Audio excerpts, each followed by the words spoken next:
فیض رمضان، فیض رمضان۔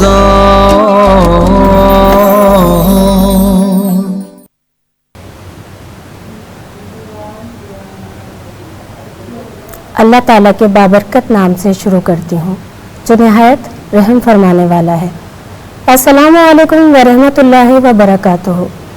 ناظرین گرامی، 22 رمضان المبارک 1442 ہجری کی لائیو افطار ٹرانسمیشن جو اس وقت آپ سب ملاحظہ فرما رہے ہیں فیض ٹی وی نیٹ ورک سے، اس کے ساتھ میں نازیہ علی آپ سب کی خدمت میں روز کی طرح حاضر ہوں۔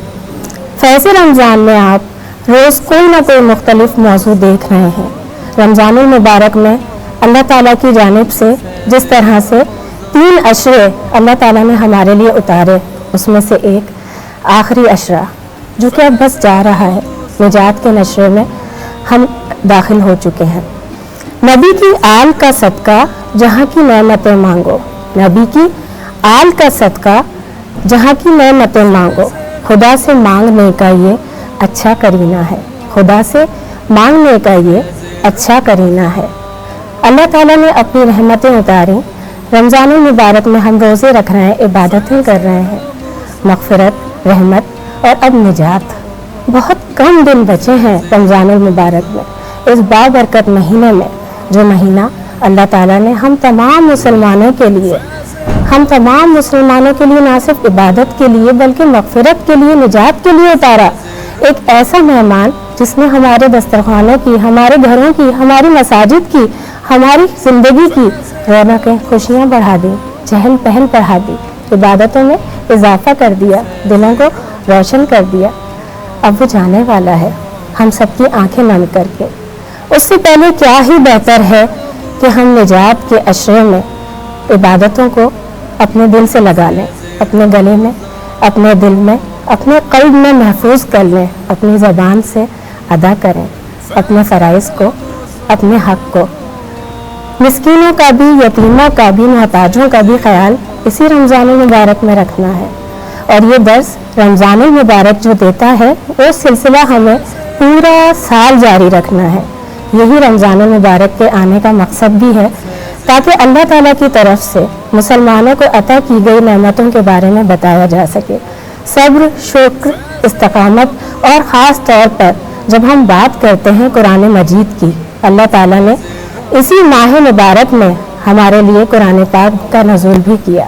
قرآن پاک کی جب ہم بات کرتے ہیں، طاق راتوں میں جو عشرے آتے ہیں اس میں اسی کی شب قدر کی ہی تلاش ہے جس کی بہت زیادہ خوبصورتی ہے۔ لیکن کیا آج کے دور میں ہم سب اپنے گھروں میں جب قرآن پڑھتے ہیں اس کے ساتھ جو ترجمہ ہوتا ہے کیا اس پر عمل کرتے ہیں؟ کیا ہمیں ایسا لگتا ہے کہ زندگی میں جو بھی کام ہم روز کر رہے ہیں اس کا تعلق قرآن سے بھی ہے؟ وہ احکام الہی جو قرآن مجید کے ذریعے ہم تک پہنچایا گیا، ہمارے تک آیا گیا، کیا اس پر عمل کیا جا رہا ہے؟ موجودہ دور میں ہمیں قرآن سے دوری کیوں دکھائی دیتی ہے؟ کس چیز کی کمی ہے؟ اس کو تلاش کرنا پڑے گا تاکہ جو خامیاں ہیں، جو عیب ہیں، جسے کبھی ہم بدنصیبی کا نام دے دیتے ہیں، کبھی کسی کی نظر کا، تو کبھی کسی کے حسد کا، کہیں کچھ ایسا تو نہیں ہے کہ اس میں کہیں ہماری ہی کوتاہی ہے، ہماری ہی سستی ہے، ہماری ہی غفلت ہے؟ اس چیز کو سمجھنے کی ضرورت ہے۔ روز کی طرح آپ ہماری ٹرانسمیشن کا حصہ بن سکتے ہیں، ہمیں لائیو کال کر سکتے ہیں، فیس بک پر، یوٹیوب پر کامنٹس کے ذریعے آپ اپنی رائے دے سکتے ہیں، کوئی سوال کرنا چاہتے ہیں وہ بھی کر سکتے ہیں۔ روز کی طرح میرے ساتھ موجود ہیں ڈاکٹر مظفر حسین رضوی صاحب، اور میں چاہوں گی کہ وہ ہمارا جو سوال روز ہم کرتے ہیں وہ بھی بتائیں اور ہمارے مہمانوں کا تعارف بھی کروائیں۔ جی ڈاکٹر صاحب۔ بہت شکریہ نازیہ جی۔ السلام علیکم ورحمۃ اللہ وبرکاتہ۔ محترم ناظرین کرام، آج ہم نے جس موضوع کا انتخاب کیا ہے، علامہ اقبال رحمۃ اللہ علیہ نے پہلے ہی کہا تھا کہ وہ زمانے میں معزز تھے مسلمان ہو کر، اب تو تم خوار ہوئے طارق قرآن ہو کر۔ بالکل۔ آج امت مسلمہ کا جو حال ہے، عصر حاضر میں اگر دیکھیں تو ہر طرف جو ہے مشکلات کا شکار ہے امت، اور ظلم و ستم بھی مسلمانوں کے اوپر ڈھائے جا رہے ہیں، اور معیشت کے اعتبار سے بھی بہت برا حال ہے مسلمانوں کا، اور طاقت کے اعتبار سے بھی دیکھیں تو اتنے زیادہ ممالک اور اتنی زیادہ تعداد ہونے کے باوجود سب سے کمزور ترین قوم اور ملت کے اعتبار سے سامنے ہے، دنیا کا سامنا ہے۔ تو اس اعتبار سے اگر ہم دیکھیں تو ایک اہم وجہ اس کی قرآن سے دوری ہے، جس کی طرف علامہ اقبال نے بھی ہمیں متوجہ کیا۔ اس حوالے سے اس موضوع پر گفتگو کے لیے ہم نے اپنے اسٹوڈیو میں ممتاز عالم دین کو مدعو کیا ہے۔ اس سے پہلے کہ ان کا مختصر تعارف آپ کے سامنے پیش کروں، آج کا سوال میں آپ کے سامنے رکھنا چاہتا ہوں۔ آج کا سوال ہے، قرآن مجید فرقان حمید میں مدنی صورتوں کی تعداد کتنی ہے؟ مدنی صورتوں کی تعداد کتنی ہے؟ 28 ہے، 30 ہے یا 34 ہے؟ تو ان تینوں میں سے جو آپشن درست ہوگا اس کا جو درست جواب دے گا ان کے لیے آج اس پروگرام کے اختتام پر انعام کا اعلان ہے، وہ بھی اس کی جانب سے، تو وہ اعلان کیا جائے گا، لہٰذا آپ اس کا جو صحیح جواب ہے وہ ہم تک پہنچائیے گا۔ اور اسی کے ساتھ میں ممتاز عالم دین کا تعارف آپ کے سامنے مختصراً پیش کروں۔ ہمارے ساتھ تشریف فرما ہے ممتاز عالم دین، اور کسی تعارف کے محتاج نہیں ہے، ہمارے ساتھ تشریف فرما ہے مفتی فیصل عزیزی بندگی صاحب۔ السلام علیکم۔ السلام علیکم، خوش آمدید کرتے ہیں آپ کو، بہت شکریہ آپ ہمارے پروگرام میں تشریف لائے، اور ساتھ ہی ہمارے ساتھ ایک بہت ہی ممتاز ثناخواں نعت خواں شاعر بھی ہے، ماشاءاللہ بہت خوبصورت نعتیں آپ نے کہی ہیں۔ ہمارے ساتھ تشریف فرما ہے محترم جناب عزیز الدین خاکی صاحب۔ السلام علیکم ورحمۃ اللہ۔ وعلیکم السلام، خوش آمدید۔ ہمارے پروگرام میں تشریف لائے۔ سلسلے گفتگو کا باقاعدہ آغاز میں آپ سے کرنا چاہوں گا، اور علامہ اقبال کے اسی شعر کو اگر لے لیں کہ وہ زمانے میں معزز تھے مسلمان ہو کر، کیونکہ آپ نے شکوہ اور جواب شکوہ کے اندر بہت ساری باتیں کی، اور آپ نے امت کی نمائندگی کرتے ہوئے جو گفتگو کی اللہ سے، اس کے بعد اللہ کی طرف سے جو آپ نے جواب دیا، تو وہ زمانے کے لوگ تھے جو واقعا معزز تھے، محترم تھے، اور پوری دنیا کے اندر ان کا جو ہے سکہ بیٹھا ہوا تھا۔ لیکن آج امت مسلمہ کے ساتھ جو کچھ ہو رہا ہے، اس کی اہم وجہ ہم نے جیسے موضوع کا انتخاب کیا ہے، قرآن کی دوری، قرآن سے دوری، ایسا ہی ہے؟ حضرت قرآن سے دوری یہ تباہی کے اسباب میں سے ایک سبب ہے، لیکن اس سے بھی بڑا ایک سبب ہے کہ قرآن سے تعلق تو رکھا لیکن ویسے نہیں رکھا جیسے چاہیے تھا۔ ٹھیک، اس کی جانب علامہ اقبال نے اس مسئلے کی نشاندہی کی ہے، خود بدلتے نہیں قرآن کو بدل دیتے۔ اللہ اکبر، اللہ اکبر، ہوئے کس درجہ بے توفیق فقیہان حرم۔ واہ واہ واہ۔ یعنی جب اس قرآن کی بنیاد پر آپ معاشرے میں نفرت پھیلائیں کہ جی اس قرآن کی بنیاد پر آپ تقسیم کریں، اس قرآن کی بنیاد پر آپ طبقات کو فروغ دیں، تو یہ روح قرآن نہیں ہے۔ قرآن سے تعلق ہونا کافی نہیں ہے، بلکہ ویسے تعلق ہونا جیسا صاحب قرآن چاہتا ہے۔ سبحان اللہ، سبحان قرآن سے قرآن کی روح کے مطابق تعلق قائم کرنا، ورنہ کون سا ایسا ہمارے اندر اختلاف ہے؟ قرآن تو ایک ہی ہے، بے شک، اس قرآن کی بنیاد پر تشریحات میں اختلاف ہو سکتا ہے، لیکن وہ اختلافات کبھی بھی تکفیریت کی صورت اختیار نہیں کر سکتے۔ سبحان اللہ، لیکن اگر قرآن کی بنیاد پر تکفیریت تک بات پہنچ رہی ہے اللہ تو اس کا مطلب یہ ہے کہ قرآن فہمی میں کہیں گڑبڑ نہیں ہے۔ ہے، بے شک بے شک۔ قرآن صرف اگر کافی ہوتا کہ اس سے تعلق رکھو تو اللہ صرف قرآن ہی نازل کر دیتا، اللہ اکبر، کیا بات ہے، کچھ اور ضرورت ہی نہیں تھی، صرف قرآن ہی نازل کر دیتا۔ واہ واہ واہ۔ آپ بھی دیکھیے قرآن حکیم کی پہلی سورہ مبارکہ سورہ فاتحہ، وہ تو قرآن حکیم کا دیباچہ ہے۔ اب پہلے پارے کی پہلی آیت کیا ہے؟ الف لام میم۔ اس آیت کا ترجمہ آپ سب جگہ دیکھیں گے، الف لام میم کا ترجمہ الف لام میم۔ بے شک، کیوں؟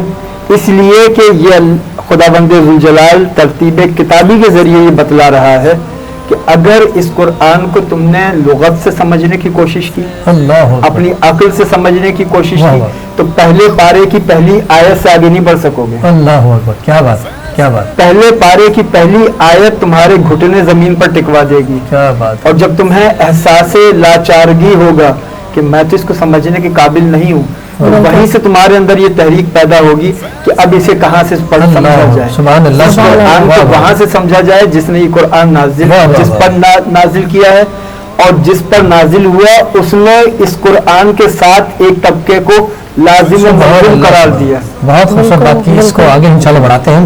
ہمارے ساتھ تشریف فرما ممتاز ثناخواں ہیں جناب عزیز الدین خاکی صاحب، میں گزارش کروں گا کہ کوئی ہدیہ کلام پیش کیجیے۔ بسم اللہ۔ بسم اللہ الرحمن الرحیم۔ حمد کے تناظر میں اللہ کی نشانیوں کا تذکرہ ہے۔ بسم اللہ، بسم اللہ۔ ہمیشہ نگاہوں میں میری بسے ہیں، ہمیشہ ہمیشہ نگاہوں میں میری بسے ہیں، حرم کی زمین اور حرم کے نظارے خدا نے سجایا، ازل سے سجے ہیں، خدا نے سجایا، ازل سے سجے ہیں، حرم کی زمین اور حرم کے نظارے، کبھی طواف کعبہ کا اعزاز پانا، صفا اور مروہ پہ بھی آنا جانا، ماشاءاللہ ماشاءاللہ، صفا اور مروہ پہ بھی آنا جانا، میرے قلب و جان میں اتر سے گئے ہیں، حرم کی زمین اور حرم کے نظارے۔ اور حدود دربار دیکھیے حرم شریف میں اللہ پاک نے کیا کیا نشانیاں رکھی کہ ادھر سنگ اسود ادھر ملتزم ہے، یہ ہے چاہے زمزم وہ میزاب رحمت، سبحان اللہ سبحان اللہ، ادھر سنگ اسود ادھر ملتزم ہے، یہ ہے چاہے زمزم وہ میزاب رحمت، صدا آئی دل سے کہ تیرے لیے ہے یہ حرم کی زمین اور حرم کے نظارے، ہمیشہ نگاہوں میں۔ مقطع دیکھیے کہ اگر حج کا اعراض بخشا خدا نے تو آنکھوں سے دیکھوں گا ایک روز خاکی، کیا بات ہے، تو آنکھوں سے دیکھوں گا ایک روز خاکی، میری روح تک میں سمائے ہوئے ہیں، حرم کی زمین اور حرم کے نظارے، سبحان اللہ سبحان اللہ، ہمیشہ نگاہوں میں میری بسے ہیں۔ سبحان اللہ، جزاک اللہ خیر، جزاک اللہ خیر۔ ہمارے ساتھ لائیو کالر موجود ہے۔ السلام علیکم۔ ہلو، السلام علیکم۔ وعلیکم السلام۔ جی کیا نام ہے آپ کا، کون سے شہر سے بات کر رہے ہیں؟ فیض رمضان دیکھ رہے ہیں آپ؟ جی دیکھ رہے ہیں فیض رمضان، بہت اچھا پروگرام ہے۔ کوئی سوال کرنا چاہیں گی؟ ہم نے جو سوال کیا ہے اس کا جواب دینا چاہیں گی؟ میں سوال کا جواب دینا چاہوں گی۔ 28 ٹھیک ہے، آپ کا جواب پہنچ گیا۔ ٹھیک ہے، فیض رمضان دیکھتے رہیے، ہم اختتام پر اس کا جواب دیں گے۔ بہت شکریہ۔ چلو مفتی صاحب کی جانب میرا خیال آنا چاہیے، بڑا وسیع ہے آج کا ہمارا جو موضوع ہے، اور اس پر میں چاہتی ہوں موجودہ دور کے لحاظ سے ذرا، کیونکہ جب ہم امت مسلمہ کی بات کر رہے ہیں تو ابھی کے لیے کوئی بات اس طرح کی جائے کہ یہاں اگر ہم بیٹھے ہیں اس کا فائدہ اصلاحی بنیاد کے اوپر ہو، ہمارے طالب علم ہیں، بہت سارے لوگ ہیں، کہ کس طرح ہم اس کا رجحان بڑھا سکتے ہیں قرآن پاک کا علم کا.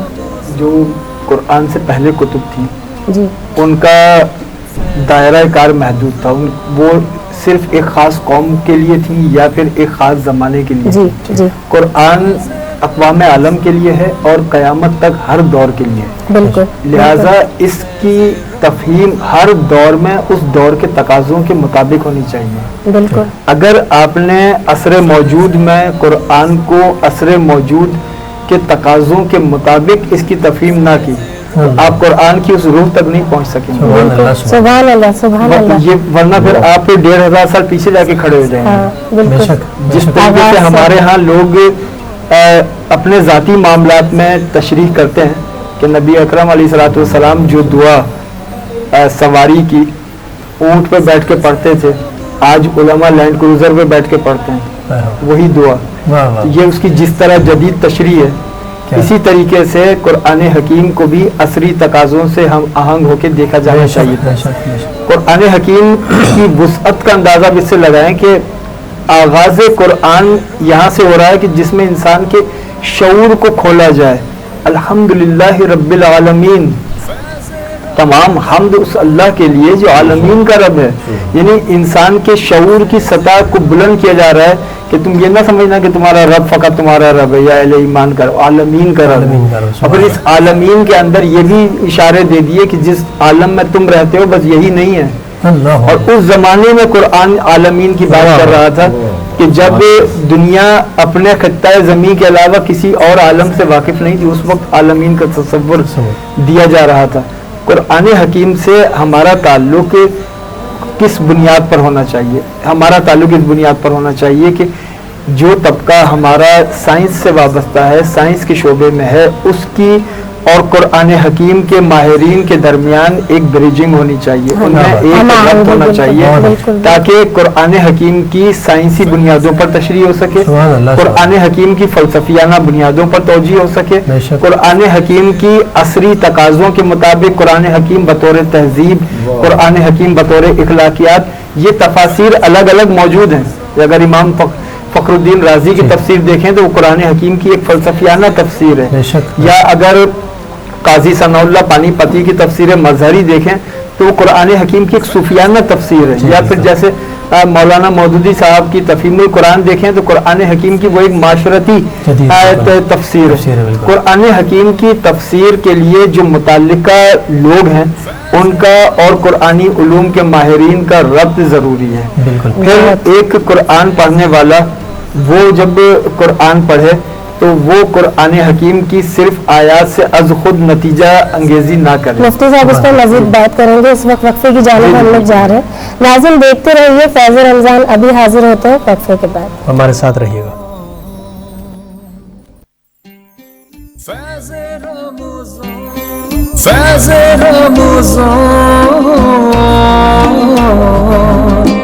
فیض رمضان.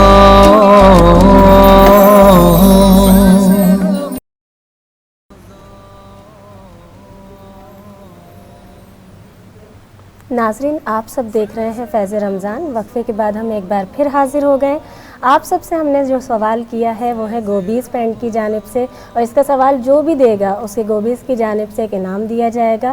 خاص طور پہ آپ سب سے کہا گیا ہے کہ آپ اپنی پکچرز لے کر اور اس کے ساتھ ہی جب سبسکرائب کریں فیض ٹی وی نیٹ ورک کا یوٹیوب چینل تو آپ اس کا اسکرین شاٹ بھی کامنٹ سیکشن کے اندر شیئر کر سکتے ہیں، اور کوئی سوال کرنا چاہتے ہیں وہ بھی کر سکتے ہیں. اور جو سوال آپ سے کیا گیا اس کا جواب تو آپ نے دینا ہی ہے. میں چاہوں گی ڈاکٹر صاحب ذرا سوال دوہرا دیجیے. جی آج کا سوال ہے قرآن مجید فرقان حمید میں سورہ مدنی صورتوں کی تعداد کتنی ہے؟ اس کے آپشنز ہیں 28، 30 اور 34، 34. تو ان تینوں میں سے جو درست جواب دے گا ان کے لیے انعام کا اعلان کیا جائے گا آخر میں اس پروگرام کے اختتام پر. سلسلے گفتگو کو اور یہ ہم نے آسانی کر دی ہے تین آپشنز بھی دے کر. جی بالکل. جی قبلہ، قرآن سے دوری کا ہم جب ذکر کرتے ہیں تو خود ہم اپنے معاشرے کی بات کریں تو اس میں کیا وجوہات ہو سکتی ہیں؟ قرآن سے کیوں دور ہو رہے ہیں ہم لوگ؟ وجہ اس کی یہ ہے کہ قرآن حکیم کو ہم نے صرف محدود دائروں میں اس سے تعلق رکھا، یعنی یہ کہ بچے پر والدین یہ سمجھتے ہیں کہ اس کو ناظرہ قرآن پڑھانا ہماری ذمہ داری ہے بس. اس کے علاوہ یہ کہ قرآن حکیم کو ہمارے ہاں عدالتوں میں استعمال کیا گیا ہے کہ اس پہ جو کہوں گا، سچ کے سوا کچھ نہیں کہوں گا، گواہی کے. جی. بچی کی شادی ہوئی تو سر پہ قرآن حکیم رکھ دیا گیا، وہ قرآن کے سائے میں وہ رخصت ہو جائے. کوئی تنازع ہو گیا تو قرآن بیچ میں لے آؤ، اس پر حلف اٹھا لیا جائے. ہم نے ان کاموں کے لیے قرآن کو استعمال کیا جن کاموں کے لیے وہ نہیں آیا تھا. بے شک قرآن حکیم کیوں آیا تھا؟ شہر رمضان الذی انزل فیہ القرآن، رمضان کے مہینے میں ہم نے اس قرآن کو نازل کیا. ھدی للناس، اس میں انسانیت کے لیے ہم نے ہدایت رکھی ہے. تو ہم نے ہدایت کے لیے تو اس قرآن حکیم سے تعلق رکھا نہیں، بے شک. ہم نے ہدایت کے لیے قرآن حکیم سے رجوع نہیں کیا. ہدایت کے لیے قرآن حکیم سے رجوع یہ ہوتا ہے کہ جب ہم قرآن حکیم کو پڑھیں تو قرآن حکیم کو پڑھنے کے بعد بقول علامہ اقبال کہ جب قرآن کو پڑھو تو ایسے پڑھو جیسے تم پر نازل ہو رہا ہے، اللہ اس کے واحد مخاطب تم ہو. بے شک. اللہ پوری کائنات میں صرف تم سے مخاطب ہے. کیا کہنے. جب تم یہ تصور کر کے اس قرآن کو پڑھو گے تو تم قرآن کے صحیح مفہوم تک پہنچو گے، کیونکہ قرآن اللہ کی صفت ہے. اللہ کی ایک صفت تمہارے درمیان موجود ہے. تم اللہ کی صفت سے جب جڑ جاؤ گے تو اللہ کی بارگاہ میں تم قریب ہو جاؤ گے. اب قرآن حکیم کی تشریح اس امت نے کیسے کیسے کی اور وہ اس میں کیا کیا نتائج، وہ ایک الگ موضوع. میں صرف ایک مثال یہاں پہ پیش کروں کہ قرآن کو صرف تسلیم کر لینا کافی نہیں ہے، بلکہ قرآن کی درست تشریح تک پہنچنا ضروری ہے. بے شک. بے شک. جب واقعہ کربلا ہوا، ابن زیاد تخت پر بیٹھا ہوا تھا تو ابن زیاد نے آیت پڑھی وَتُعِزُّ مَن تَشَاءُ وَتُذِلُّ مَن تَشَاءُ.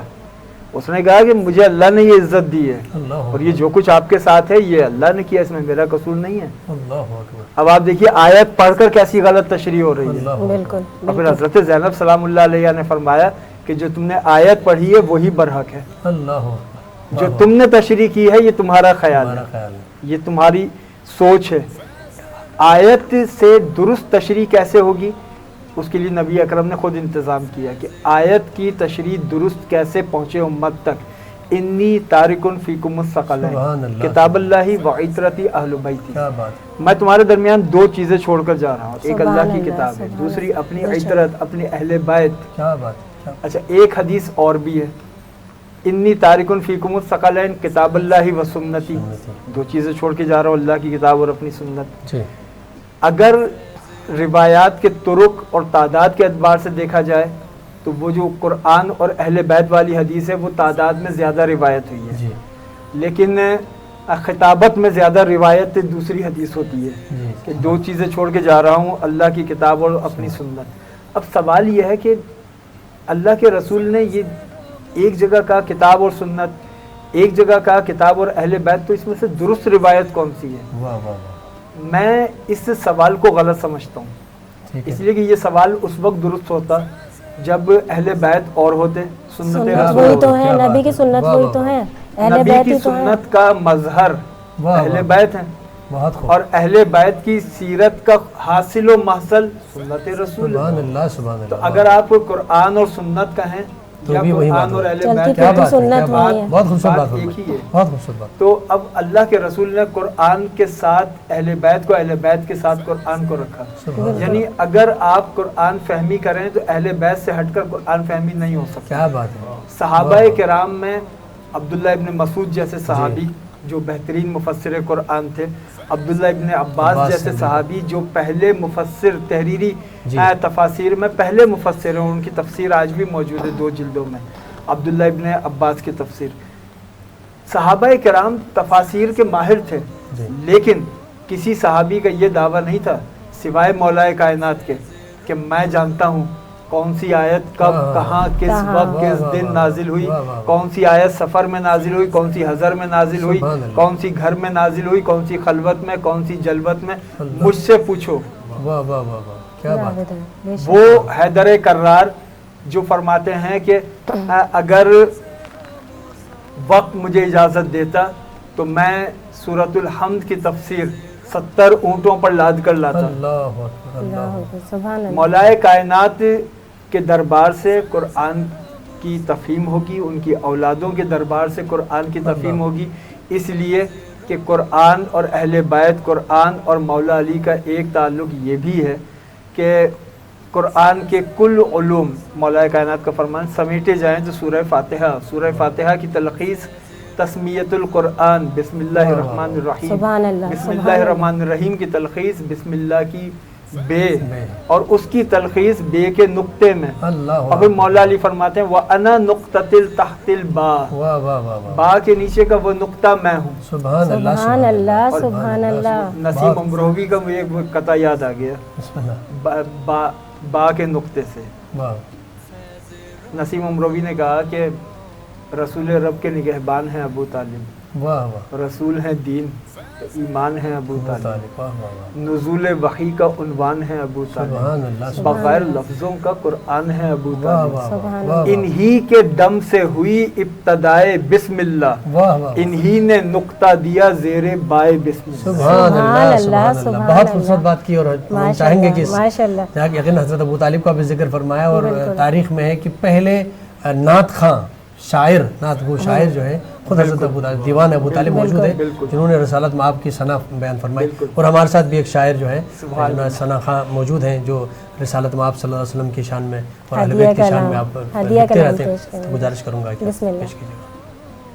آپ سے پہلے آپ نے تذکرہ کیا تھا نا، ایک شعر مجھے بھی یاد آ گیا کہ منقبت مولا علی کی گزشتہ روز میں نے پڑھی بسم اللہ، کہ ابو طالب کے بیٹے ہیں واہ رسول اللہ کے بھائی، واہ واہ واہ، ابو طالب کے بیٹے ہیں رسول اللہ کے بھائی، اور لقب ہے آپ کا حیدر، علی مولا علی مولا۔ کیا بات ہے، کیا بات ہے، ماشاء واہ اللہ۔ واہ، نعت شریف حضوری کے حوالے سے مدینے کی پیش کر بسم رہا ہوں۔ اللہ، بسم اللہ، ارشاد۔ در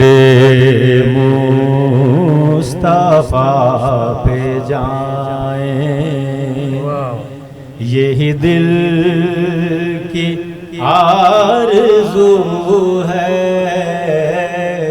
انہیں حال دل سنائیں، یہی دل کی آرزو ہے، در مصطفیٰ پہ جائیں، کبھی حاضری مکہ، کبھی حاضری طیبہ، کبھی حاضری مکہ، کبھی حاضری طیبہ، وہ حسین لمحے پائیں، یہی دل کی آرزو ہے، یہی دل کی آرزو ہے، جہاں بادشاہ سائل، جہاں جبرائیل خادم، جہاں بادشاہ سائل، جہاں جبرائیل خادم، وہ دیار دیکھ آئیں، یہی دل کی آرزو ہے، وہ دیار دیکھ آئیں، یہی دل کی آرزو ہے، وہی عرض پاک طیبہ بنے خاکی اپنا مدفن، وہی عرض پاک طیبہ بنے خاکی اپنا مدفن، وہاں جائیں پھر دل کی آرزو ہے وہاں جائیں پھر نہ آئیں یہی دل کی آرزو ہے در مصطفیٰ پہ جائیں یہی دل کی آرزو ہے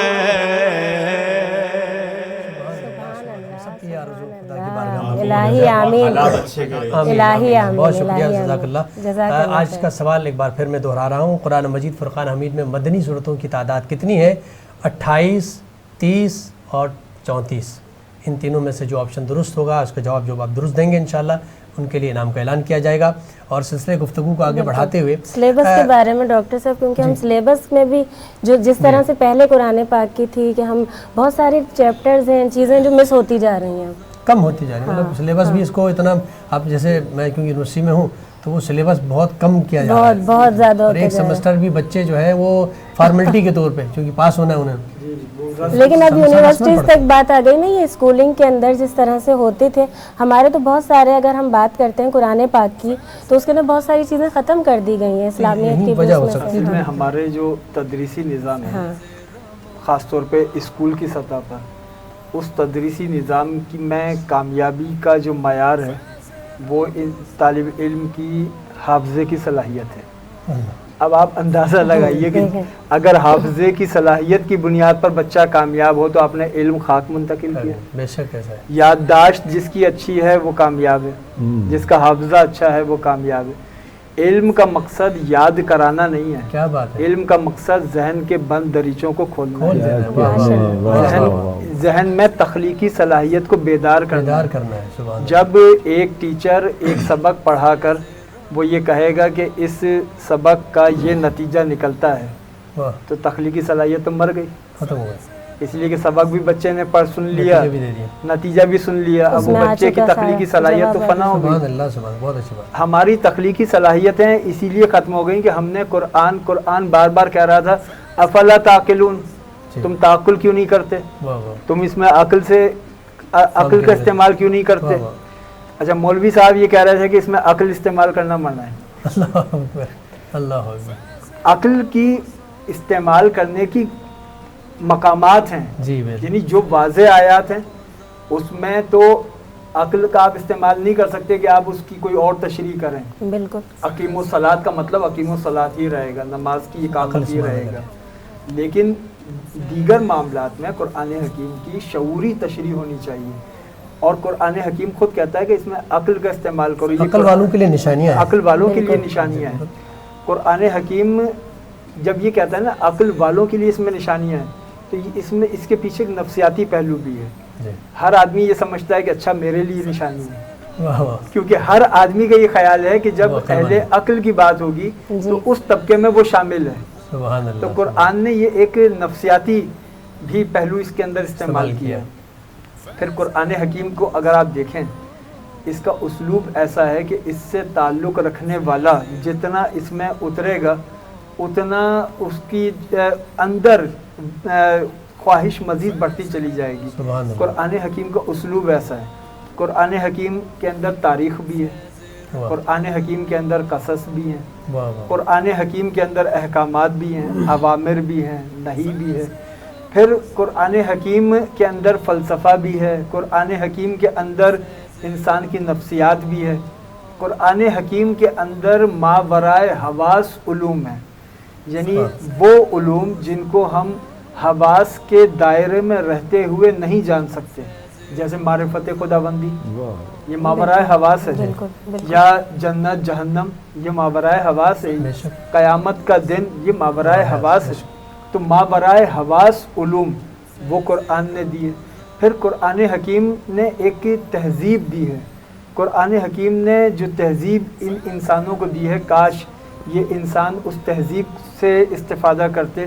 کہ قرآن کی تہذیب کے اندر قرآن کی تہذیب یہ ہے کہ جب اللہ نے حضرت موسیٰ علیہ السلام کو بھیجا فرعون کے پاس تو کہا کہ اے موسیٰ فرعون سے نرمی سے بات کرنا واہ واہ واہ، تاکہ وہ تمہاری بات سمجھے. یہ نہیں کہا کہ فرعون خدائی کا دعویٰ کر رہا ہے جا کے اینٹ سے اینٹ بجا دو. اللہ اکبر، بڑا میسج ہے اس کے اندر. واہ، فرمایا کہ موسیٰ فرعون سے نرمی سے بات کرنا نہیں، دشمن خدا ہے وہ. تاکہ وہ تمہاری بات سمجھے. کیا بات ہے، کیا اس کا بات. مطلب یہ ہے کہ اگر تمہیں تبلیغ دین کرنی ہے، سبحان اللہ، سبحان تبلیغ دین نرمی سے ہوتی اللہ. ہے، ڈنڈے سے نہیں ہوتی. مولا جٹ اسٹائل میں تبلیغ نہیں ہوتی. کیا بات. تبلیغ دین اسلام فتووں در سے پیار کا اور محبت کا جی، دیتا. اس تبلیغ دین فتووں سے نہیں ہوتی. واہ واہ واہ. تبلیغ دین جو ہے وہ جبر سے نہیں ہوتی. فرعون کے بارے میں اللہ تعالیٰ جانتا تھا کہ موسیٰ علیہ السلام جائیں گے، اس کے باوجود یہ ایمان نہیں لائے گا. بے شک. اللہ مستقبل بھی جانتا تھا. بے شک. پھر بھی یہ کہنا اس سے نرمی سے بات کرنا، اللہ اکبر. اس بات کا اشارہ ہے کہ اگر تمہارا مخالف بھی ہے کیا بات ہے. اس تک تمہیں اپنی بات پہنچانی ہے وہ تو نرمی سے. تمہارے طرز تکلم میں کریمی ہونی چاہیے. سبحان سبحان اللہ، اللہ. سبحان تمہارا سبحان طرز تکلم سخت نہیں ہونا چاہیے.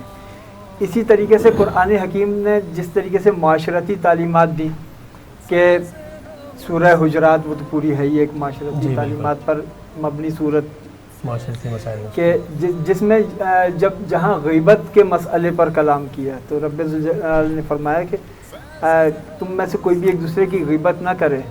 ایحب احدکم ان یاکل لحم اخی، اللہ کیا تم میں سے کوئی پسند کرے گا اپنے مرے ہوئے بھائی کا گوشت کھائے؟ بے شک، اللہ بے اکبر. شک. اچھا، یہ ایک بڑی دلچسپ بات ہے کہ غیبت نہ کرو. کیا تم میں سے کوئی پسند کرے گا کہ مرے ہوئے بھائی کا گوشت کھائے؟ تو یہ مرے ہوئے بھائی کا گوشت سینس کیا ہے اس کا؟ کیا بات. اللہ غیبت سے اس کا تعلق کیا ہے؟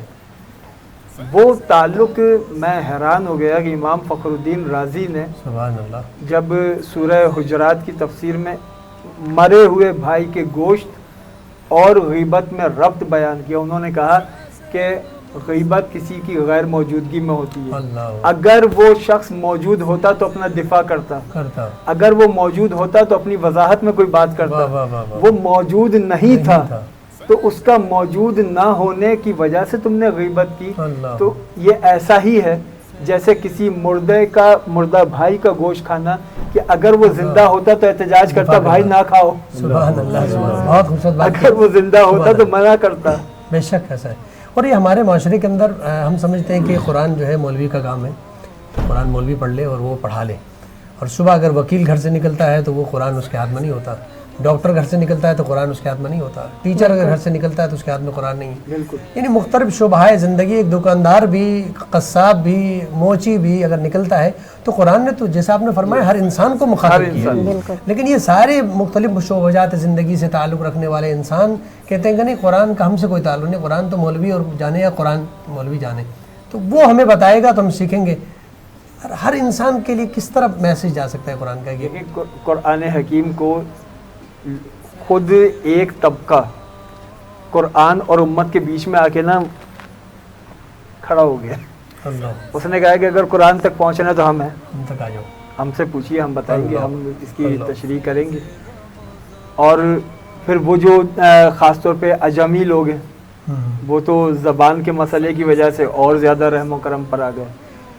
اس کا بہترین حل یہ ہے کہ قرآن حکیم کی جو عربی ہے نا، اس عربی کے بیشتر الفاظ ہماری اردو میں استعمال ہوتے ہیں. اللہ. بالکل. اور عربی کو سیکھنا اردو بولنے والوں کے لیے بہت آسان ہے. کیا عربی یعنی قرآن آپ پڑھیں گے نا، آپ کو جا بجا اردو کے الفاظ ملیں گے. میں آپ کو مثال کے طور پہ اس سورہ بات کو میں کیونکہ ابھی انٹرپٹ نہیں کرنا چاہ رہی، لائیو کالر موجود ہے، اس کے بعد کمپلیٹ کرتے ہیں. السلام علیکم. وعلیکم السلام. راہیل بات کر رہا ہوں میں کراچی سے. جی فرمائیے راہیل. فیض رمضان دیکھ رہے ہیں، آپ کوئی سوال کرنا چاہیں گے؟ جی ماشاءاللہ سے بہت اچھا پروگرام ہے. اچھا مجھے جواب دینا ہے سوال. جی جی فرمائیے. جی جواب ہے 28 مدنی سورت ہے. بہت شکریہ، بہت شکریہ. جی تو قرآن حکیم کیا کہ آپ کہہ رہے تھے مختلف شعبجات زندگی کے حوالے سے میں نے کہا تھا کہ قرآن کو کس طرح وہ اپنائے اپنی زندگی کے اندر. جی جی اس کو ہم بیان کر رہے تھے. قرآن حکیم کو جو سمجھنے والے ہیں نا، جی وہ قرآن حکیم کو اپنی زبان میں بھی درمیان میں سمجھ ایک سکتے رکاوٹ آئی ہے اور وہ جی. کہتے ہیں کہ ہم اور تک آ جاؤ. ہمارے جو اردو بولنے والے ہیں ان کے لیے قرآن کو سمجھنا آسان ہے کیونکہ عربی میں بیشتر الفاظ قرآن میں بیشتر الفاظ اردو کے ہیں. میں مثال کے طور پہ پہلی سورت کی بات کر رہا ہوں, سورہ فاتحہ کو لے لیں, اس میں آدھے سے زیادہ الفاظ اردو کے ہیں. حمد اردو میں ہم استعمال کرتے ہیں, جی جی للہ اردو میں استعمال کرتے ہیں, لکھنؤ میں تو بہت ہی ہوتا ہے. رب اردو میں استعمال ہوتا ہے. عالمین یہ لفظ اردو میں استعمال ہوتا ہے. رحمان رحیم یہ لفظ اردو میں استعمال ہوتے ہیں. مالک یوم دین تینوں لفظ اردو میں استعمال ہوتے ہیں. کیا بات. ایاکا عربی کا لفظ ہے, نعبدو عبادت یہ ہم اردو میں استعمال کرتے ہیں. نستعین استعانت یہ ہم اردو میں استعمال کرتے ہیں. اہدنا ہدایت اردو میں استعمال کرتے ہیں. صراط مستقیم باقاعدہ اردو کا لفظ ہے. باقاعدہ ہے تو بالکل. تو سورہ فاتحہ کو ہی اگر آپ لے لیں, اس میں نصف سے زیادہ الفاظ اردو کے ہیں. تو اردو بولنے والے وہ قرآن حکیم کی جو گرامر کا صرف اسٹرکچر ان کو ایک مرتبہ سمجھنا ہے کہ اس میں جملوں کی ترتیب ہوتی کیسے.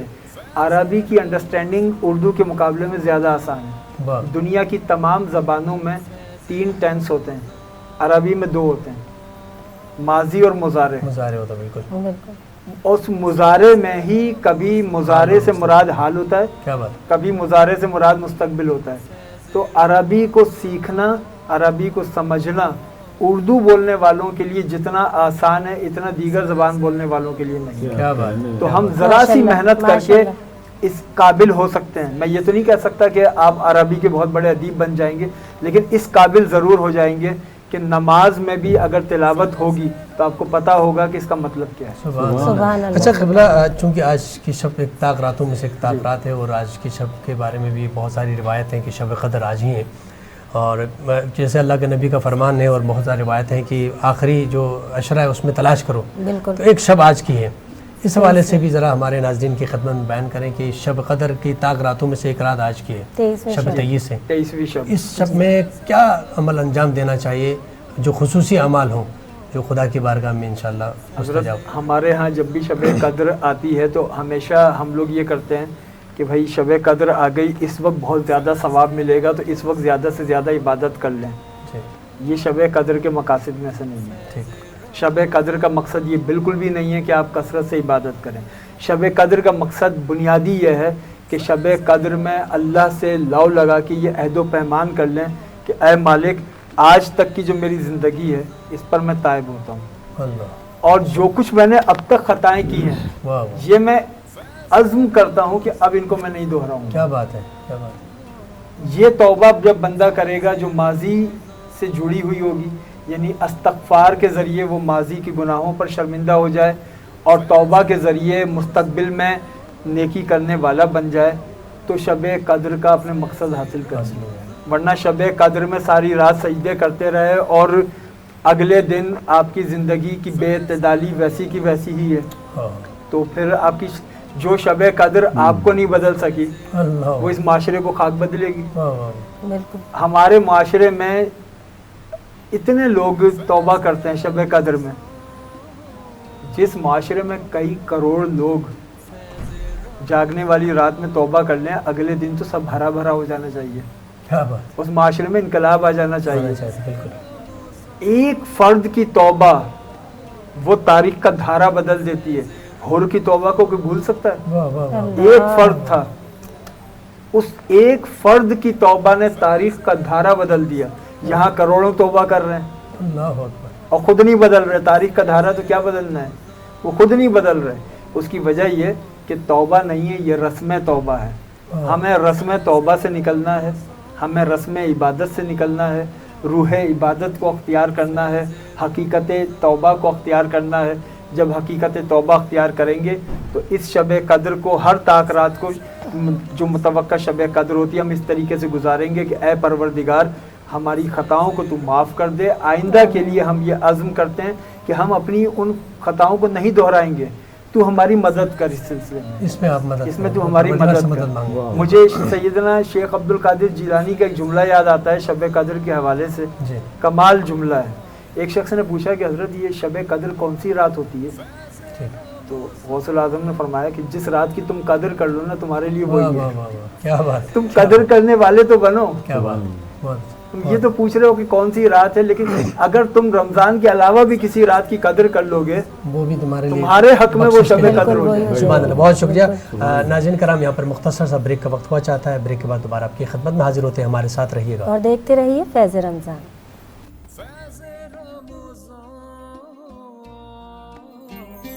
فیض رمضان، فیض رمضان،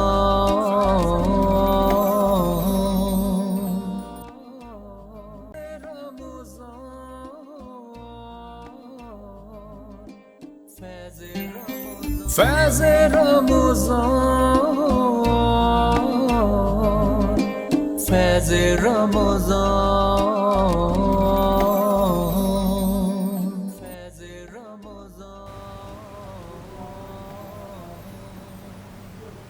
ناظرین، آپ سب دیکھ رہے ہیں فیض رمضان. وقفے کے بعد ہم دوبارہ سے حاضر ہو گئے. ہم نے جو سوال کیے اس کے جوابات ہمارے پاس فیس بک پر بھی آ رہے ہیں، یوٹیوب پر بھی، اور آپ کی کالز کے ذریعے بھی. آپ اگر کوئی سوال کرنا چاہتے ہیں اس کے لیے بھی کال کر سکتے ہیں. اور مظفر صاحب، میں چاہوں گی ذرا سوال بھی دہرا دیا جائے. گوبیز کی جانب سے قرآن مجید فرقان حمید میں مدنی صورتوں کی تعداد کتنی ہے؟ آپشن ہے 28، 30 اور 34. بالکل. گفتگو کو آگے بڑھاتے ہوئے اسی شب قدر کو اگر میں دوبارہ آپ کی خدمت میں سوال رکھوں، کیونکہ وقفے سے پہلے یہی بات چل رہی تھی. یقیناً آج کی شب طاق راتوں میں سے ہے اور لوگ چاہتے ہیں کہ اس شب سے زیادہ سے زیادہ مستفید ہوں. تو جو بنیادی بات ہے وہ تو آپ نے کہہ دی کہ اصل جو ہے قدر کرنے والی بات ہے.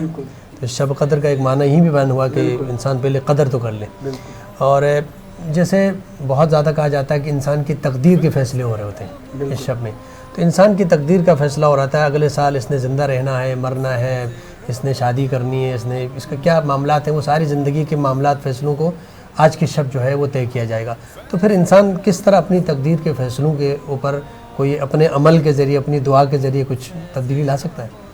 اصل میں تقدیر نویسی سے متعلق روایات شب براءت کے لیے بھی ہیں جی بالکل، اور شب قدر کے لیے بھی ہیں. شب براءت میں تقدیر نویسی ہوتی ہے، شب قدر میں بھی تقدیر نویسی ہوتی ہے. ان دونوں کے درمیان جو تطبیق ہے وہ حضرت عبداللہ ابن عباس نے کی ہے.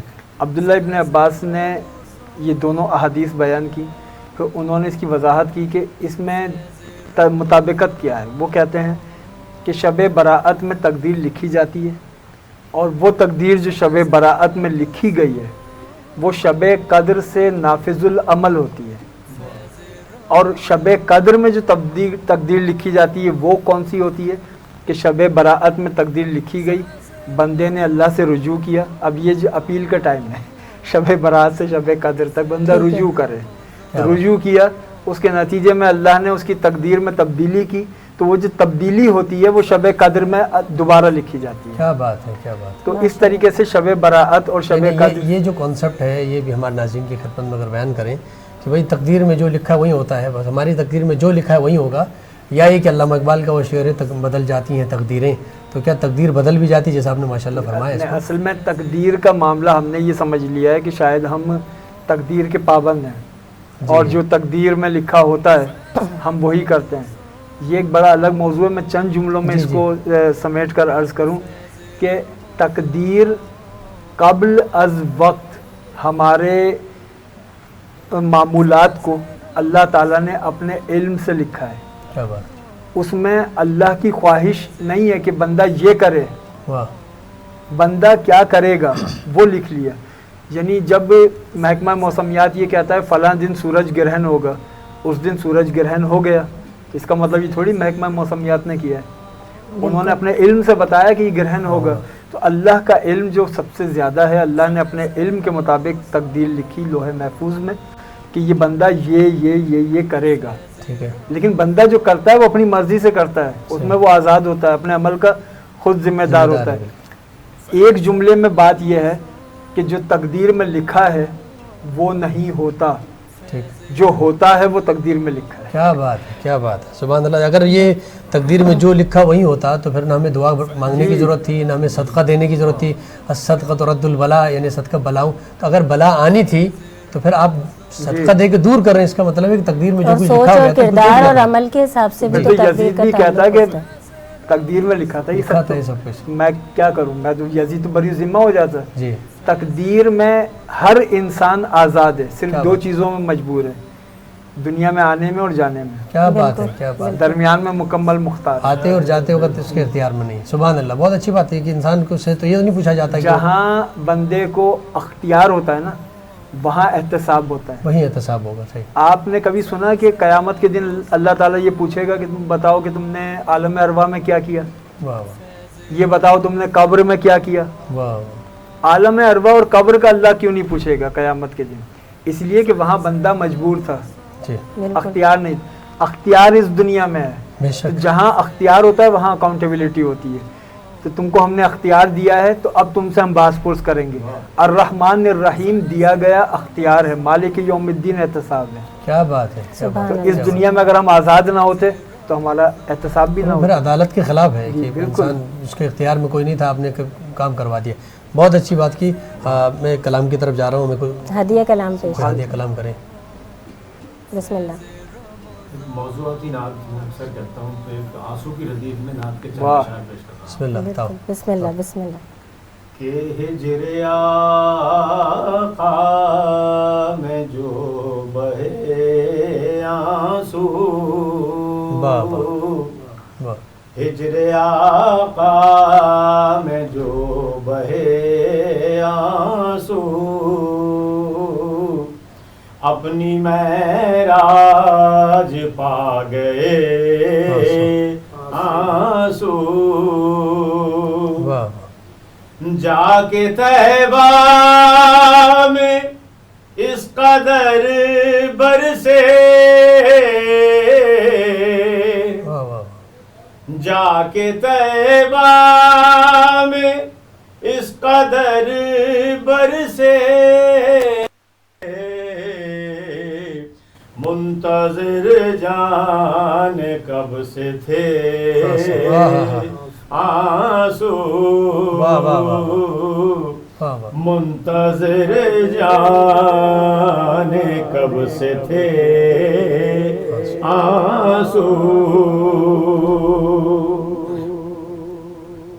سبز گنبد کو دیکھنے کے لیے، سبز گنبد کو دیکھنے کے لیے، بھئی مدتوں آنکھ میں رہے آنسو، مدتوں آنکھ میں رہے آنسو، پھر مدینے میں جا کے برسیں گے، پھر مدینے میں جا کے برسیں گے، اس لیے آنکھ میں بچے آنسو، اس لیے آنکھ میں بچے آنسو، ان کی یادوں کی خیر ہو خاکی، ان کی یادوں کی خیر ہو خاکی، جھلملاتے رہے تیرے آنسو، جھلملاتے رہے تیرے آنسو، ہجر آقا میں جو بہے آنسو، اپنی معراج پا گئے آنسو. جزاک اللہ. قبلہ یہ آج چونکہ وہ افراد جو پورا رمضان یا پورا 11 مہینے جو ہے وہ دنیا داری میں لگے رہتے ہیں، لیکن یہ کہ آج کی شب وہ بھی آ جاتے ہیں، وہ بھی تلاش کرتے ہیں آج مجھے کیا کرنا چاہیے، ایسا کیا پورا 11 مہینے میں نے کچھ نہیں کیا ہے، لیکن آج کی شب میں نے بھی سنا ہے کہ 1000 مہینوں سے افضل ہے، تو ایک ہی دن میں 1000 مہینے کی عبادت کر کے چلا جائے بندہ. تو کیا ایک خاص عمل ہوگا آج کی شب کے لیے ویسے تمام ناظرین کی خدمت؟ اس رات میں اعمال کے اعتبار سے اس رات کے تقسیم کرنی چاہیے، یعنی ہر طاق رات میں اوقات کی تقسیم ہو. اس تقسیم میں کچھ وقت رکھا جائے جس میں خالص قرآن حکیم کی تلاوت ہو، سبحان اللہ. اور اس میں پھر اس سے زیادہ وقت رکھا جائے جس میں استغفار ہو، سبحان اللہ. اور اس سے زیادہ وقت رکھا جائے کہ جس میں درود پاک پڑھا جائے. سبحان اللہ. سبحان اس اللہ. کی وجہ یہ ہے واہ کہ واہ قرآن کے ذریعے آپ اللہ کی صفت سے جڑتے ہیں، واہ. استغفار کے ذریعے آپ اپنی شخصیت پر لگی ہوئی کثافتیں واہ واہ واہ. وہ اتارتے ہیں، واہ واہ. اور درود کے ذریعے پھر پالش کرتے ہیں سبحان اللہ. اور درجات کو بلندی کی طرف لے جی. جاتے تو ہیں. یہ ایک کمپریہنسو ایک پیکج ہے واہ واہ واہ واہ. کہ اگر آدمی اس سہ رخی طریقے سے اس شب کو گزارے واہ تو اس واہ. کی برکتیں حاصل ہوتی ہیں. درود پاک کی کثرت ویسے بھی سال بھر رکھنی چاہیے، کیونکہ درود کی کثرت سے گناہ معاف ہوتے ہیں، نیکیوں میں اضافہ ہوتا ہے اور درجات میں بلندی ہوتی ہے. اور کائنات کی یہ واحد عبادت ہے کہ اس عبادت کے وقت دونوں فرشتے بزی ہوتے ہیں. اللہ ورنہ آپ کوئی نیکی کریں گے تو نیکی کا فرشتہ تو مصروف ہوگا، بدی لکھنے والا فرشتہ فارغ ہوگا بالکل. جب کوئی انسان گناہ کرتا ہے تو گناہ لکھنے والا فرشتہ مصروف ہوتا ہے، نیکی لکھنے والا فرشتہ فارغ ہوتا ہے. درود پڑھتے وقت دونوں فرشتے مصروف ہو جاتے ہیں. اللہ اکبر. اللہ. نیکی والا فرشتہ نیکی لکھتا ہے، گناہ لکھنے والا فرشتہ گناہ مٹاتا ہے، واہ واہ واہ. اور اللہ درجات بلند کرتا ہے. سبحان اللہ. سبحان اللہ. بہت یہ عظیم ترین وہ عبادت کہتے ہیں ہے. نا کہ اپنی دعا کو آغاز اور انجام میں اینڈ پہ درود کے درمیان اپنی دعا رکھیں گے تو اللہ تعالیٰ اس کو. اس کی وجہ بھی یہ ہے کہ درود قطعی القبول ہے. سبحان اللہ. ہر عبادت ضمنی القبول ہے. اللہ اکبر. درود قطعی القبول ہے. اب درود کی کیونکہ قبولیت یقینی ہے، جس میں لا شریک بھی شریک ہے. لا شریک بھی شریک ہے. درود کی قبولیت یقینی، تو جو چیز کنفرم ہے کہ یہ تو قبول ہوئی، اللہ تو اکبر. اپنی معروضے اس کے ساتھ باندھ دیں. درمیان میں ڈال دیں. ادھر قبولیت درمیان میں عرضی. اللہ کہہ دے گا چلو اس کو بھی تو قبول کرے. اول آخر قبول کر لے اللہ، درمیان رد کر دے. یعنی آج کی شب سب سے اہم ترین عبادت درود پاک ہے. درود پاک. درود پاک سے ایک صحابی نے حضور سے پوچھا کہ حضور میں نے رات کی اوقات کی تقسیم کی ہے کہ کچھ وقت میں نوافل پڑھتا ہوں، کچھ وقت میں قرآن پڑھتا ہوں، اور کچھ وقت میں درود پڑھتا ہوں، تو کیا یہ تقسیم صحیح ہے؟ حضور نے فرمایا درود والا جو ٹائم ہے نا وہ بڑھا دو. اللہ اکبر. انہوں نے کہا کہ اچھا اگر میں تہائی وقت، انہوں نے کہا کہ نہیں اور بڑھا دو. پھر انہوں نے کہا کہ اچھا اگر حضور میں پورا وقت درود پڑھوں اور کچھ بھی نہ کروں، تو حضور نے فرمایا کہ اگر پورا وقت تم درود پڑھو گے تو یہ تمہاری ہر پریشانی کی کفایت کرے گا. سبحان اللہ. سبحان اللہ. اس لیے درود ہر دکھ کی دوا ہے. ماشاء اللہ. بہت خوبصورت بات کی آپ نے، جزاک اللہ. اور یقیناً آج کی شب جس طرح تاکرات ہے اور تمام مسلمان آج کی شب خدا کی بارگاہ میں حاضر ہوتے ہیں، اور جیسے آپ نے فرمایا کہ توبۃ النصوحہ کا حکم دیا ہے. ایک تو توبہ ہے کہ بس دکاندار نے یہاں پہ قرآن پڑھا اور توبہ کیا اور اگلے دن جا کے پھر دکان میں جا کے دوبارہ وہی ناپتول میں کمی کر رہا ہے، تو وہ توبہ تو مذاق ہو گیا قسم کا. تو توبۃ النصوحہ کا ذکر ہے کہ ایسی توبہ کریں کہ اس کے بعد آئندہ اس گناہ کے نہ کرنے کے لیے بھی خدا سے مدد مانگیں. ظاہر انسان ہے، خطا کا پتلا ہے، دوبارہ مجھ سے گناہ ہو سکتا ہے، وہ گناہ دوبارہ انجام دے سکتا ہوں. اس کے لیے پھر خدا کی بارگاہ میں دعا کریں کہ پروردگارہ میں تو نہیں کرنا چاہتا، اس میں آپ کی بھی مدد چاہتا ہوں کہ آپ میری مدد کریں تاکہ میں اس گناہ سے اپنے آپ کو بچاؤں. تو یہ شب واقعاً بہت بابرکت شب ہے. تو میں گزارش کروں گا ایک اگر مختصر سا کلام ایک پیش کریں، کوئی منقبت اگر کوئی کسی بھی اہل بیت. بسم اللہ. بسم اللہ. علی المرتضی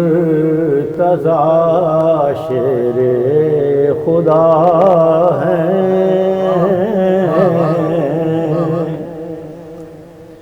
علی المرتضی شیر خدا ہیں کہ ان سے خوش حبیب کبریا ہے، کہ ان سے خوش حبیب کبریا ہے، اگر کمزور ہوں تو غم نہیں ہے، اگر کمزور ہوں تو غم نہیں ہے، مدد کے واسطے مشکل کشا ہے، مدد کے واسطے مشکل کشا ہے۔ اور ایک سادہ سا شعر دیکھیے کہ یہی ہے والد شبیر و شبر، یہی ہے والد شبیر و شبر، یہی سرتاج بنت مصطفیٰ ہے، یہی سرتاج بنت مصطفیٰ ہے۔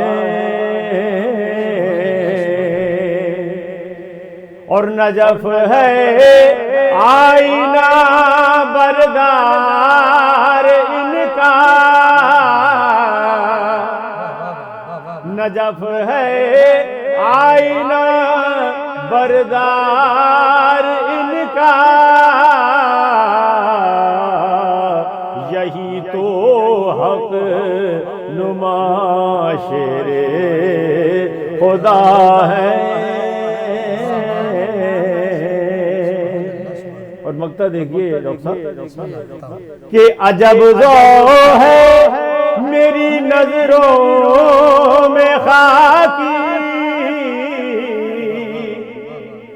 عجب ذو ہے میری نظروں میں خاکی، اور میرے دل میں علی جلوہ نما ہے، میرے دل میں علی جلوہ نما ہے، علی المرتضی شیر خدا ہے۔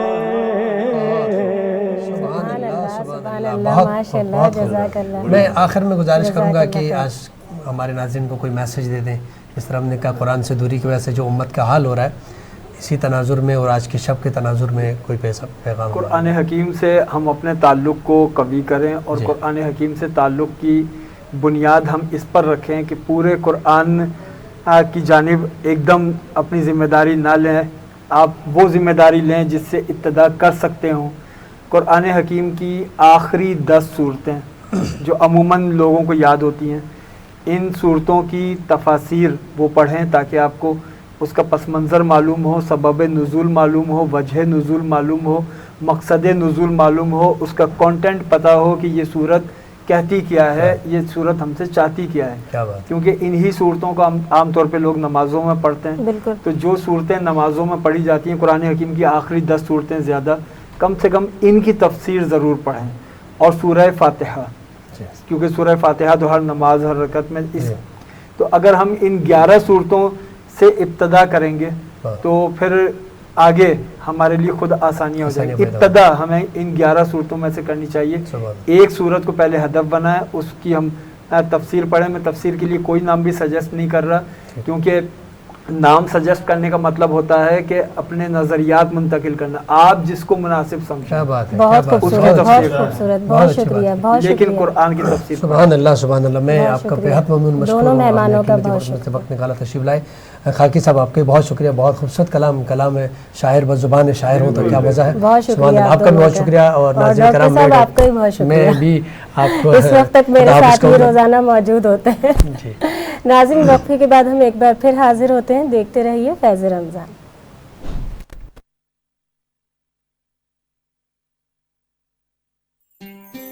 فیض رمضان